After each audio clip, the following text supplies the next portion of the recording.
like to say, when I stood up for this race, I came at this race with my own personal philosophy. I'm proud to be a conservative Republican. Growing up here in Steuben County, that's what we are. We're just normal people that want government out of our lives. That what we want is a limited federal government.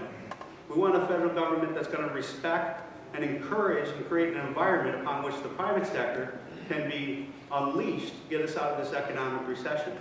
So we carry those philosophies with pride.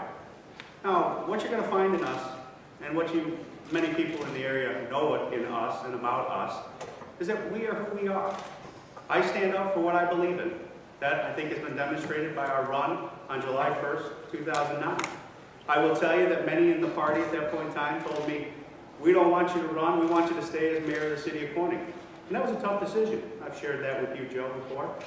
And what we said to them, as we looked them in the eye, as they said, wait your turn, it's not the right time for you to run, why don't you go to the assembly, why don't you go to other spots in the governmental sector.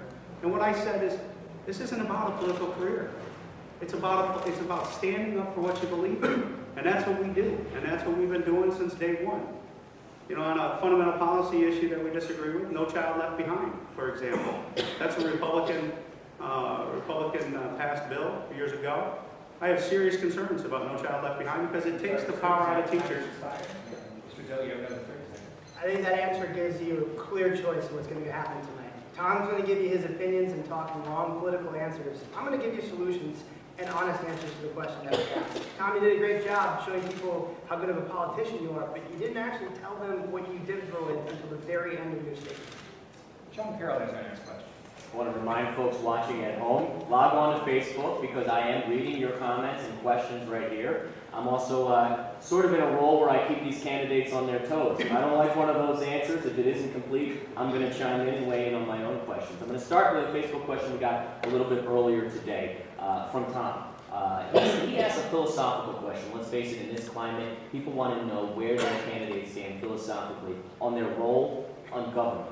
Do you feel the role of government is to protect the rights of citizens as individuals, or is the role of government to serve the majority or largest group of individuals? And this question goes to Mr. Reed. As I stated, we proudly wear our philosophy of a limited federal government, respecting individual rights. I truly believe that we have to become a nation again that is fundamentally committed to the philosophies of individual accountability and individual responsibility. Those aren't just words. That is where we have to go, because to me, we've become a government that is more of an entitlement type of philosophy. I don't believe in that type of government. I believe in respecting the individuals. I believe in respecting the private sector and letting the private sector do what it does, and that's to put people back to work. I believe that the government should be here to protect the rights of the individual, set the rules of the market, and get out of the way. Tom talked about the private sector. Let's see what the private sector has accomplished us. Given your policies. You'd like to turn the country back over the rich with absolutely no tax cuts. You'd like to let Wall Street run just unbridled. That's gotten us, last count, $13 trillion in debt, 10% roughly unemployment in our district. My generation's at 26% unemployment. Wall Street took home $140 billion. You know that you got a bunch of their money this year for your funding of your campaign, but the rest of us in terms of the middle class are suffering. So I think government also has a fundamental role, which is to correct a major grievance, which is that the middle class in this country has simply had enough of letting the rich get richer off of our backs. And it's time that we, the people, stand up and say, it's got to end. Yeah, I completely support a government that is the referee and the law enforcer of our rules and regulations. I'm appalled that we bailed out Wall Street. I'm appalled that no one's been held accountable for the actions of those down in Wall Street that caused a lot of the issues we face. What I believe in is a firm, stiff government that holds people accountable for violating the rules. Is America better off today than it was 2 years ago? Mr. Zeller.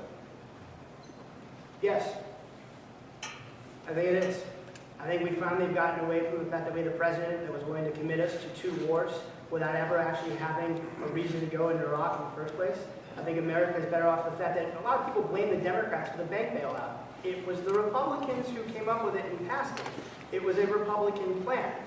I had a really interesting quote today that if John McCain had somehow been president of this country, the Republicans would be facing the similar instances that the Democrats are in terms of how people look at the polls. And what I think is that American people are just sick and tired of politics as usual.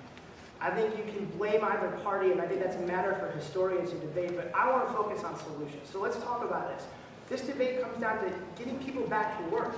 We could be the clean energy investment capital of the world. We could be the innovators in clean energy in the world.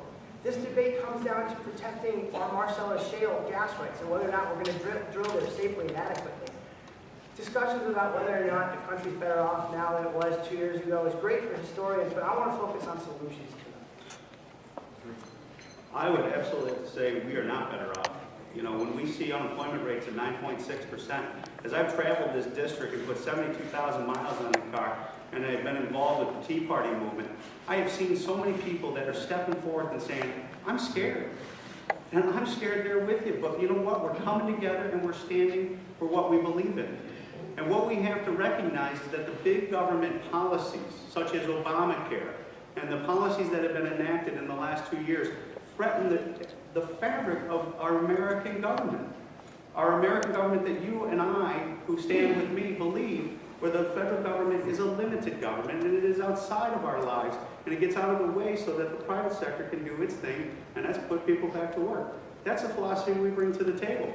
And to say that we're better off now, 2 years down the road, I will tell you that when I talk and listen to people as I travel the district, that's just not the case. Mr. Zeller? RP, our next question is from Joe Dunn.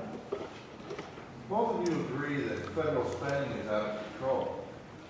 But what specific areas or programs would you target for reining spending? Sure. Mr. Reed goes first on this one. Well, thank you, Judge. The issue of federal spending, I think, is a critical issue that we face, because when we're seeing the budget deficits on an annual basis of $1.5 trillion, when we're seeing $14 trillion in national debt, it shows to you and to me that we have to change the institution and organization of the federal government. That's why we propose and have stood with a hard cap spending limit across the board, and then incrementally reducing spending 5% each year until we can come into a balanced budget situation. That's going to take some time, because this deficit has been accumulated, Democrat and Republican, over generations of elected officials who don't want to deal with the issues and make the hard decisions. We're willing to make those hard decisions.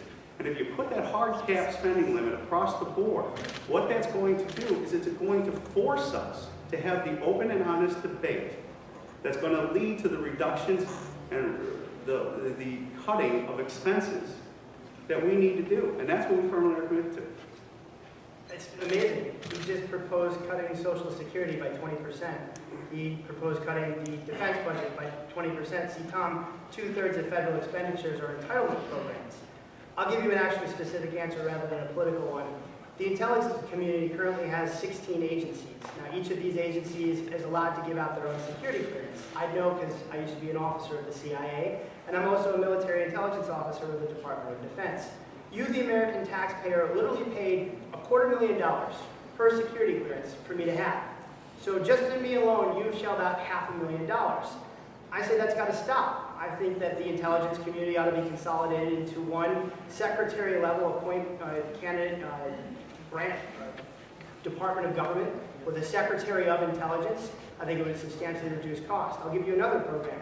Currently, we're spending $300 billion to develop a vehicle to replace the Hummer. Now, the Army took a look at this vehicle and they found that even though we're going to spend $300 billion, there's just one problem. It's called the JLTV. And according to the Army's experts, it doesn't meet a single requirement the Army has stipulated for use in combat. Personally, I think if the Army says it's not going to work, we shouldn't be spending $300 billion on that program. See, that's why exactly we need a hard cap spending limit across the board, because it just forced the debate. You just saw it here tonight. Matt pointed out, Social Security, national security has to be taken off the table for the first year. And then he pointed out some great programs that could be cut. I'm willing to reach across the aisle and say, Matt, those are great ideas. Those are good ideas. That's what we have to put on the table. And by forcing that discussion, you saw the reaction of my opponent. That's what we're going to do down in Washington, D.C. Force people to have that debate and prioritize where we put our resources.